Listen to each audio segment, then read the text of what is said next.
All right, time to get started. Mr. Keith here is passing out outlines. If anybody needs one, just raise your hand. He'll get to them. I appreciate that. Appreciate the guys up in the booth. We don't say much about them, but they went up there and quickly changed something on my mic, and they were on it. And so love the team we have. They really help us out so much as we think about all that they do behind the scenes. So we are studying parenting in here. Last couple of weeks we talked about the subject of raising boys to be men. This is going to be a little interlude lesson. Then, Lord willing, next week we'll be talking about raising girls to be women. But in between, there's a lesson that I've just never really have heard many people talk about. I think it's a valuable lesson, and that's going to be how to handle the ugly side of life. And we'll walk through some things about this. Hopefully some things will be of help to you. And very similar to our lesson this morning about storms that happen. And these are things that come about us, and we need to see about that. You know, as a parent, you hate to see your child cry. Now, for sometimes when they're little, crying is every day. They just always cry about something. But as they grow up, you still hate to see the tears. And so as we look at this opening paragraph here on our outline, it says, as parents, we try to keep our children safe and protected, but life has a way of bringing the unfair, the cruel, the harsh realities to our doorsteps. Children are born with handicaps.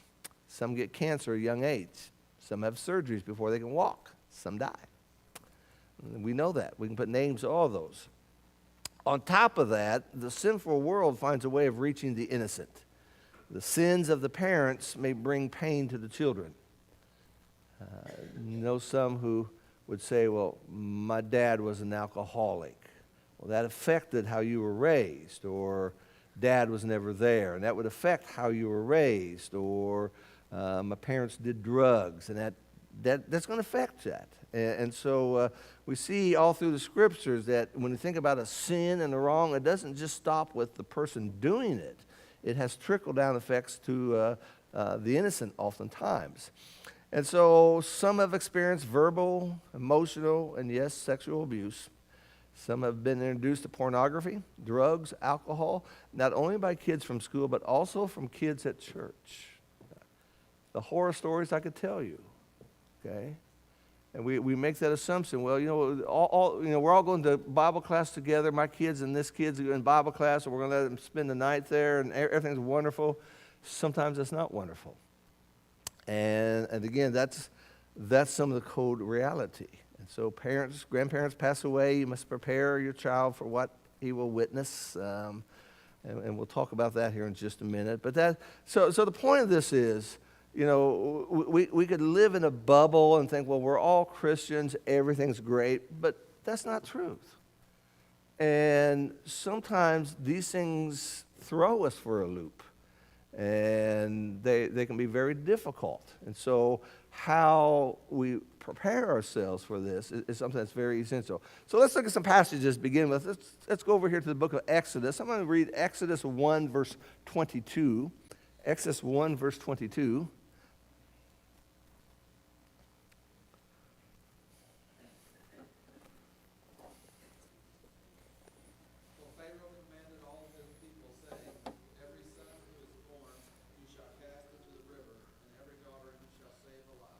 Now, we know what comes out of that is Moses.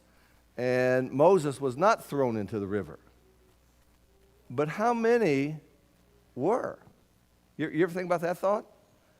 How many Hebrew families cried that night because the Egyptians threw their boys into the river? We just don't know. We don't know. And you might say, well, what did they do wrong? Why don't you throw the parents in the river? Well, that's not what happened. And so again, that reality, and again, you think about a home with maybe two children, and you got an older sister and there's a little boy. The little boy is gone. Egyptians threw him in the river. How am I going to explain that to a sister? It's kind of hard, isn't it? Okay, let's go to the book of 2 Kings. We got two of them in 2 Kings here. 2 Kings chapter 8. And somebody grab verse 12 for me. That's the next one. 2 Kings 8, verse 12.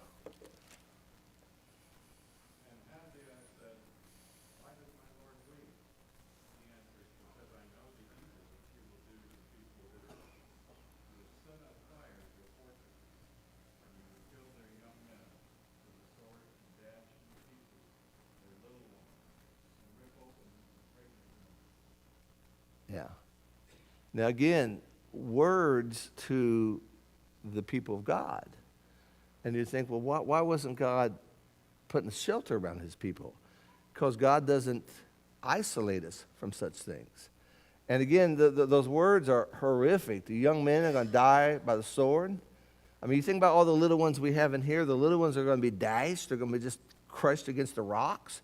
Those who are pregnant are going to be ripped open. And so just horrific things that take place. Chapter 17, verse 17. Same book, 2 Kings 17:17.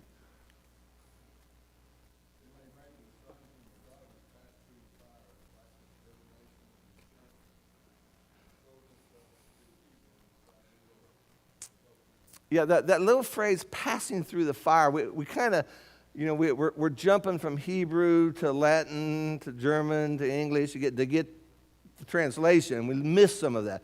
The idea was, and their idols, they'd have idols built with their arms out. And they'd put a big fire underneath that. And whatever they're going to sacrifice to that god, they'd put in the arms. Okay, here's my lamb. I put my lamb in his arms. Well, it had deviated so much that they were putting their live children on those arms and sacrificing them, burning them alive. And once again, when we think about that, I think, wow, that's just hard for us to take. And then we go to the New Testament, Matthew chapter 2. Someone read that one for me, verse 16. Matthew chapter 2, verse 16.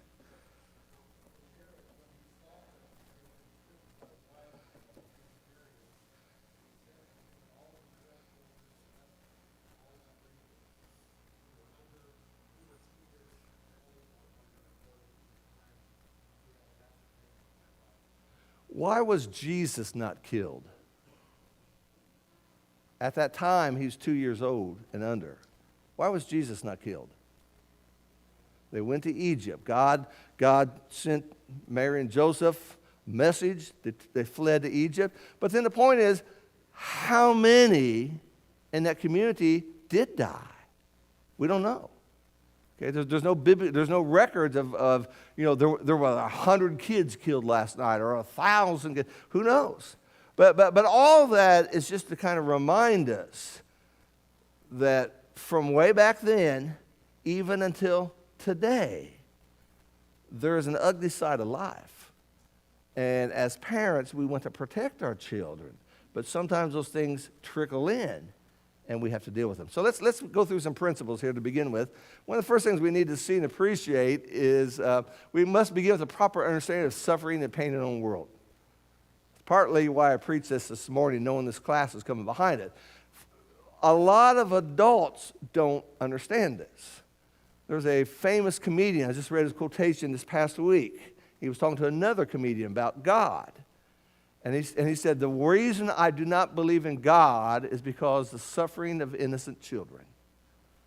And so a lot of people hang their hat on that nail that I'm an atheist, I do not believe in God because of this.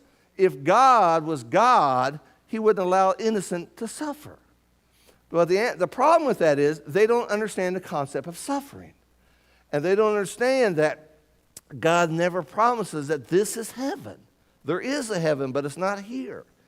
And so, it's important that we get the right view first as adults. And this is a good time, before maybe these events come up, to be settled in your mind and your faith, and to have an understanding about these things, and to look at these things and to have a biblical answer to them, because a distorted view of this oftentimes ruins faith. And that's what we have to see. So your child's going to have questions. Number 2 here. Be gentle in the way you answer and stay biblical. A lot of answers you just won't know. Okay? Remember this young man named Terry.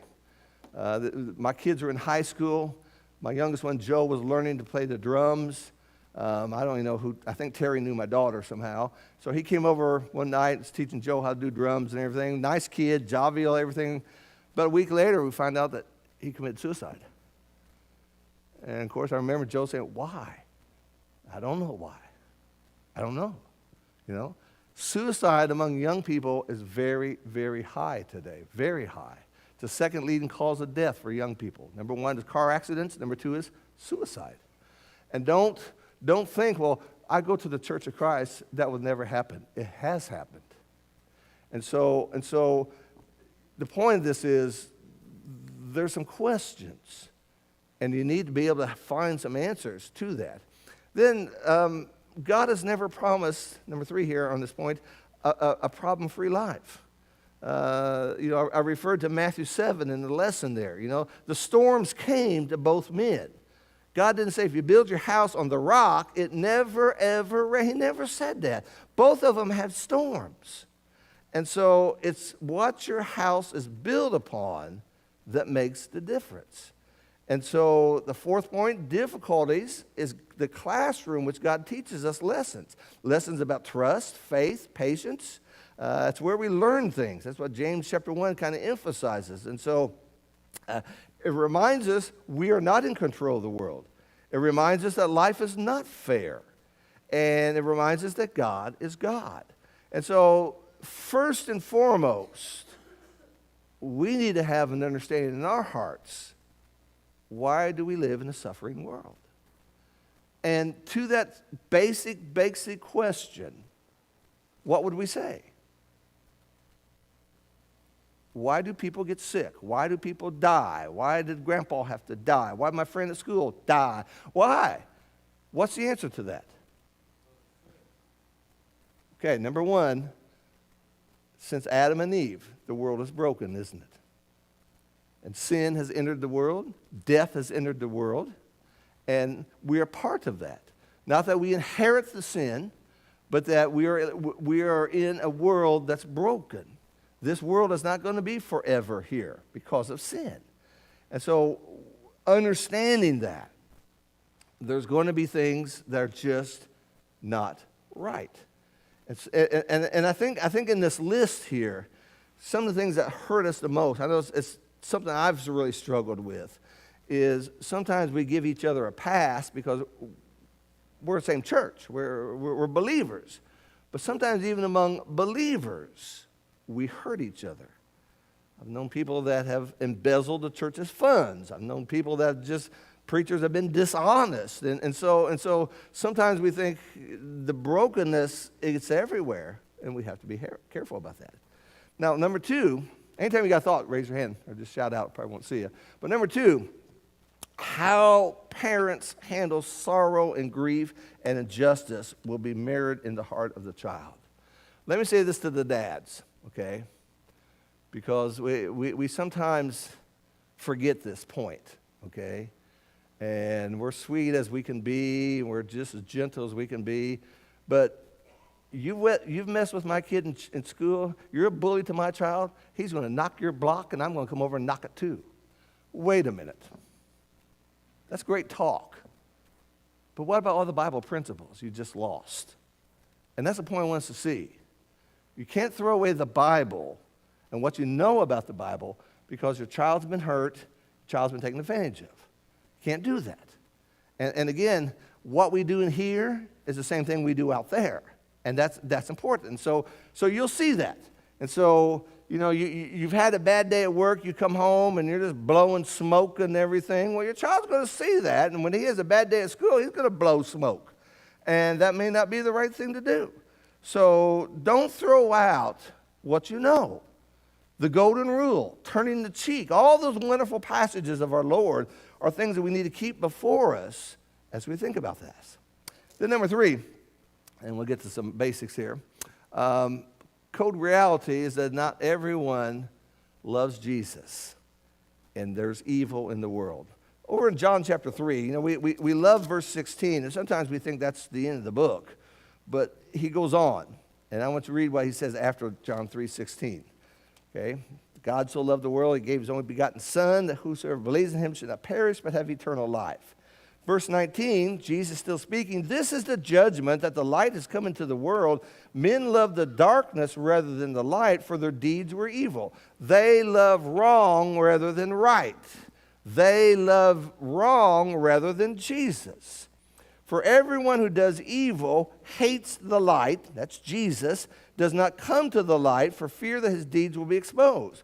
But he who practices truth comes to the light so that his deeds may be manifested as having been wrought in God. It's just a cold reality that some people, if they had their way, they would just kill you right now. You think, why? Because they're evil. There's evil in the world today. And it doesn't make sense. It's not right. But we got a whole bunch of people today that doesn't follow what's right. So, having said all that, let's talk about how we can help our children. Number one, don't exclude them from the unpleasant things in life. We try to do that to a certain degree, but sometimes that's not good. Why? Why is that not good sometimes? Exactly. I had a guy who was a member of the church, different congregation I was with. He was in his 30s. He called up and said his grandfather had died. I said, I'm really sorry for you. He said, no, you don't understand, Roger. So I don't know what to do. I said, what do you mean? He said, I've never been in a funeral home in my life. He said, do they smell? What do I wear? What did I do? Now, I'm sure his parents try to help him because funeral homes are, but here's a guy in his 30s, he had no clue what to do. Now, counter to that, I was in a meeting several years ago in Arizona. Somebody had died in the church, and they had a visitation that Sunday afternoon. I saw a man, he's now serving as one of the elders there, but he had two young boys. I saw him standing in the back. The casket was up there, and he was bent down talking to his two boys. Talking to them and talking to them and talking to them. Then they went up there, and then they came back. What he was doing was preparing them, okay? And so one of the things you do is you prepare them. You take them to the funeral home, explain what they're going to see, talk about how they ought to behave, talk with them about afterwards. They'll have thousands of questions, okay? But again, that's part of life, okay? Not every day is going to be a great day. Not every day is sunshine. And excluding them from that doesn't really help in their development. And so that's something that you have to do. Number two, use occasions like this to pray specifically for people. That's so important. Child comes home and says, little Johnny wasn't at school today. Well, what's wrong with Johnny? Well, he fell Friday and broke his leg. Well, let's say a prayer for Johnny. Let's say a prayer for Johnny. And you do that. Or, grandma's in the hospital. We don't know if grandma's going. Let's say a prayer for grandma. And what you do is you're teaching them how to seek the greatest help of all, and that's God through prayer. And so around the kitchen table, you say names, and you do that. And they'll sometimes want to pray for their pets. Well, go ahead and pray for it. It's not in the world. Just pray for those things. But those are some things, again, that will help them to see this is what we do when things are not going well, okay? Next one is use scriptures to answer the questions. That's always the key. Turn to them. Let's read over here in the Psalms. Let's read over here. Let's see what Jesus did. Let's see. And what you're doing is you're just going through and seeing how God says these things. And so, again, it shows to the child that's what you do. You hear something sad, you go to the scriptures. And the scriptures give you comfort. The scriptures let's go over the book of 1 Thessalonians, if you will. 1 Thessalonians chapter 4. And I love how this section ends. 1 Thessalonians chapter 4. And the context here is had been some Christians who died. And the Thessalonians were concerned about that. And so begin verse 13, 1 Thessalonians 4, verse 13, he says, we don't want you to be uninformed, brethren, about those who are asleep, so you will not grieve as the rest who have no hope. Now again, understanding some words here. Asleep is only used of the righteous when they die. Our friend Lazarus is asleep. We go to waken him, okay? So that's a common term. So the apostle is addressing the death of Christians. Notice how this begins. We don't want you to be uninformed. We want you to understand. This is going to happen, so don't be fearful of it. Understand these things. Verse 14, if we believe Jesus died and rose again, even so God will bring with him those who fall asleep in Jesus. For we say this by the word of the Lord. Notice, we say this because I feel like this is right. No, we say this by the word of the Lord. You see that? By the word. What are we doing? We are using Scripture. We say this by the word of the Lord, that we who are alive remain until the coming of the Lord will not precede those who fall asleep. For the Lord himself will descend from heaven with a shout, with the voice of the archangel, with the trumpet of God, and the dead in Christ will rise first. Then we who are alive remain will be caught up together with them in the clouds to meet the Lord in the air, for so we shall always be with the Lord. Therefore, comfort one another with these words. See that? One of the things that Scriptures do is they comfort us, and they help us, and they answer our questions. So as you have opportunity, use Scriptures. Now again, the age of the child, all this changes. You got a 2-year-old, you're not going to open it up over the Psalms because it's going to be beyond him. But as a child ages and we're facing these things, yeah, that's what you're going to do. And then show them how Jesus was mistreated and how he responded. Let's go to the book of 1 Peter, if you will. 1 Peter chapter 2. Again, just a great section to us. 1 Peter chapter 2, verse 21. He starts in verse 18 by talking about the servants and how to be submissive to your master even if they're unreasonable. Now, trickling on down now in verse 21, 1 Peter 2:21, for you have been called for this purpose, since Christ also suffered for you, leaving you an example for you to follow in his steps. What's the point? You too are going to suffer. Jesus suffered, you're going to suffer. Well, what am I supposed to do? Follow his example. Who committed no sin, verse 22, nor was any deceit found in his mouth. While being reviled, he did not revile in return. Well, Dad, they called me names, so I called them this. No. Name calling stops with you. They may call you names, but you're not calling them names back. Well, Dad, they threw a rock at me, so I threw a brick back. No, we don't retaliate. That's not what we do. While suffering, he uttered no threats. Oh, just wait till my dad gets home. He's going to punch your dad? No, we don't do that. We utter no threats, keep entrusting himself to him who judges righteously. He himself bore our sins in his body and on the cross so that we might die to sin and live to righteousness, for by his wounds you were healed. For you were continually straying like sheep, and now you return to the shepherd and the guardian of your souls. This is the example. So when your child has been mistreated, things have been unfair, that's what you do. Let's see what Jesus did. Come off that cross, they said. Well, boy, he could have. He could have popped every one of those nails out and said, boys, here I am. And they would have run like scared rabbits. But he didn't do that, did he? Before Pilate, he was silent. Oh, the things he could have said. But he didn't. So again, it's not saying that Jesus was weak. Jesus was strong. And that's what we have to see. And then, number 5, when necessary, seek competent counseling. I want to emphasize the word competent, okay? Whether we talk about marriage counseling or family counseling, a lot of counselors, their own agenda is just your happiness and nothing else. So you want to kind of interview counselors and want to make sure that they're decent, they're going to follow scriptures to a certain degree. Other counselors want to give out medicine like it's M&Ms.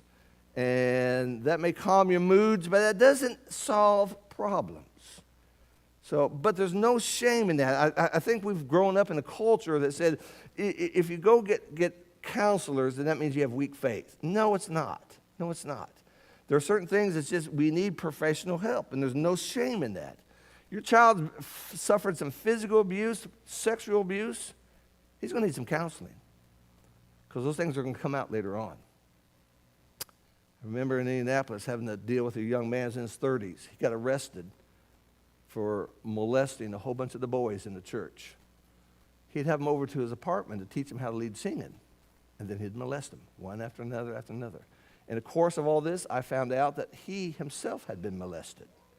And that is a common pattern you find, that molested, then he molests, then he molests. And so you need, when you're dealing with these serious issues, you need serious help.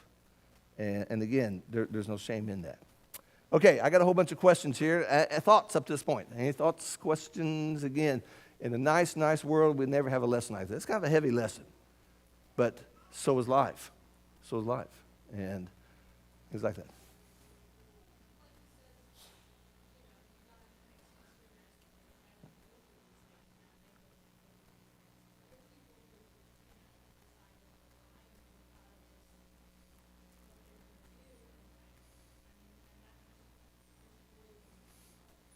Yeah, you just, and it messes with them as they get older. Kids remember. I mean, you talk so much to your kids, you tell them so many lessons, you don't always remember what you tell them, but they remember. They remember. And so you got to be careful, real careful what you're saying. And you want to get them through this crisis. You want to help them. You want them to be strong. But you don't want 5 years down the road or when they become adult have messed with their head so much that they're not worthwhile. So you got to be careful with some of that. And that's a great lesson there. Other thoughts, questions? Okay, let's just go to some of our questions here. Grandpa dies. How do I explain this to my child? Again, it's going to be based upon how old the child is, okay? Little 2-year-old is not going to get any of this, basically. You got somebody that's 7, somebody that's 14. That's a whole different issue, isn't it? So what do you say? Phone rings in the middle of the night. Grandpa's gone. So we got to go to a funeral home. And maybe my child's never been to a funeral home. And he's going to see Grandpa there. And he's going to have 10,000 questions. Why didn't Grandpa looks like Grandpa's asleep. Why don't Grandpa get out? And where is Grandpa? I see him in there. Is that where he's at? Questions and questions and questions and questions. So how do you deal with this? Okay. Okay. Okay. That's a great way right there. She said, don't wait till Grandpa dies. So sometimes you don't have that choice. It just happens. But part of a church family is we're a church family. And so when it happens among us, that's when you talk about it, okay? When Mr. Jason or Mr. Roger preaches about death, to say, you know what, that's what's going to happen someday. And, of course, when they're young, you mean you're going to die? Yeah, unless Jesus comes, yeah. So are you. Now, that scares them a little bit first. But say, you know what? We live with what we got right now. We do what we can right now. But you prepare them. And you take them to the funeral home, and you let them, they'll have thousands of questions, and to the best of your ability, you answer those questions. But what you're trying to get them to see is, number one, don't be petrified by this. Don't let this just paralyze you. And then to say, you're asking me, and I want you to ask me anything. Ask me anything. And so you may get corny questions at first. You may get some questions you don't know the answers to. But that's okay. You just work through those things, okay? Next one. How do I answer my child's question about why he is handicapped and his brothers and sisters are not? That's a tough one, isn't it? Why me? I guess God didn't like me because my brother can run. My legs don't let me run. My sister can hear. I can't hear. Or they can see, and I can't see. So how do you explain that? These are heavy questions, aren't they? Dan, let's start with you. Well,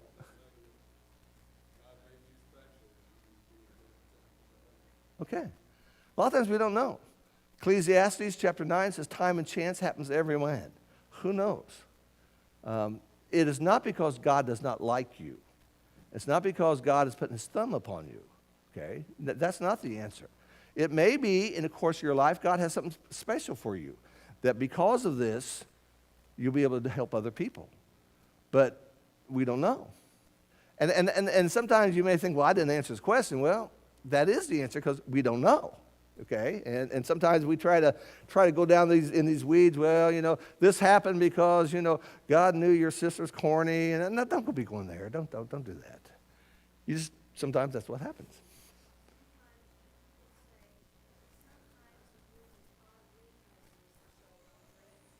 Yeah. It makes us rely upon God. just as whatever you have is going to make you rely upon mom and dad, it also makes us realize all of us have to rely upon God. And what a perfect time to talk about this. In the holiday seasons, one of the great movies out is Christmas Carol. You got little tiny Tim, okay, little tiny Tim. And I don't know there's a lot of versions out there of this show, but the one I like has George C. Scott in it, and he talks about, God, because of this, it helps the other children to see me. Well, maybe. I don't know. But again, that's a serious question. And, why do these things happen? There's a lot of times we don't know. My child's cousins are mean kids. They're always making fun of my child and putting him down. We will be together for the holidays. What can I do? What a great situation. What do I do?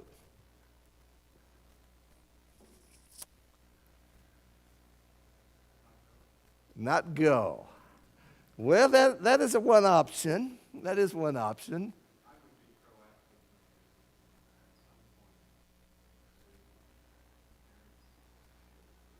So if it's your kids' cousins, you're talking about your brother, your sister is what we're talking about. That's what we're talking about, your brother and your sister. They may not be of faith. They may not follow the Lord. They may just think, well, you know what? I'm just teaching them to be tough, and that's how they are. Your kid's kind of spineless. He needs to have a backbone and be tough. Like, no, you're the village idiot, so don't do that. But I think one thing you would do, especially if this comes up, and this has happened more than once, and your child's kind of paranoid about going to that, is that you be around your child. And they're all going to go off over here and play. I'm going to just go over here and watch the kids. I've done that bazillions of times. All the adults over there are talking about the heavy stuff. I'm over there talking about Sesame Street, and they all get all kind of warped out and talked about the world. Well, I've talked about kid stuff. But what I'm doing is keep my eye on them. And cousins start getting a little fussy. No, we're not going to talk that way. You wouldn't like me to talk to you about that. So let's not do that. And you being the adult, you control the situation. That's one thing you do. Other suggestions? Nathan, what would you do?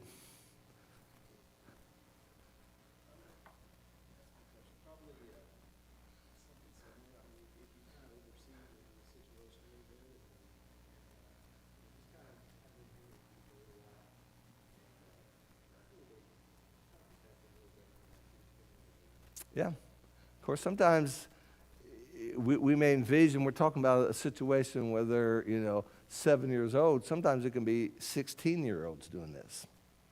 And they can be very cruel. For some reason, girls can be very cruel to girls. I've experienced that a lot with raising a daughter. And guys would just say, whatever, who cares, But sometimes the things girls say to girls are really, really impacted.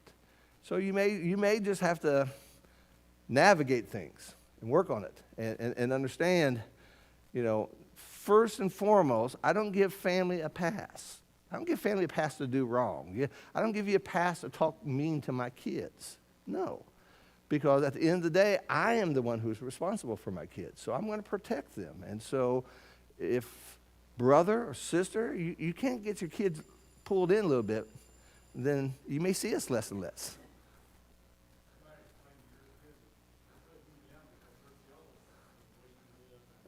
Uh-huh. Right.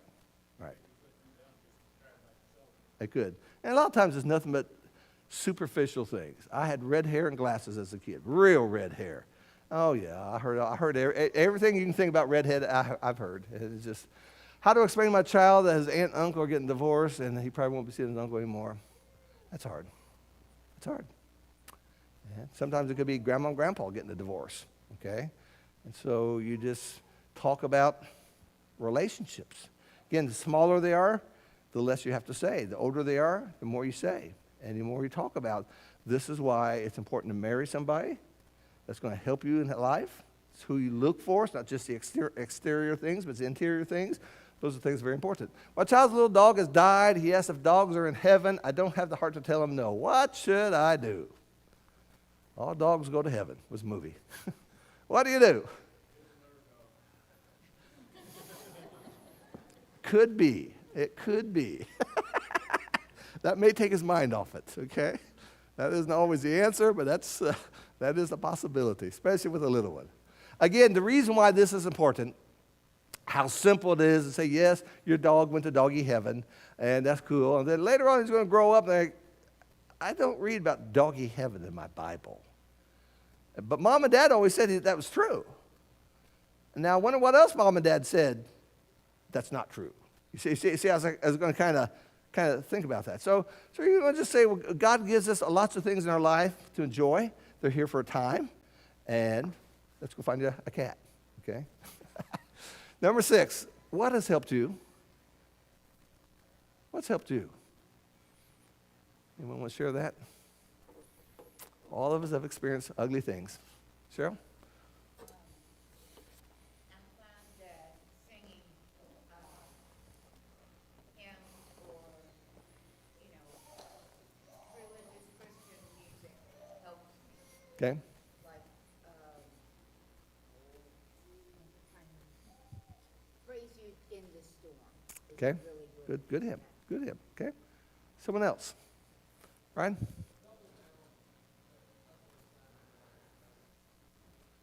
Yes. Yes. Right. The ugly side of life, Brian says, does not come from God. I remember sitting down with some people years ago someplace, and they were kind of having a falling out with the church. They were really upset with some of the people. And I remember asking the guy, how has Jesus treated you? And boy, that just changed the whole atmosphere. Jesus hasn't treated me bad. Your problem's with people, but the Lord hasn't treated you that way.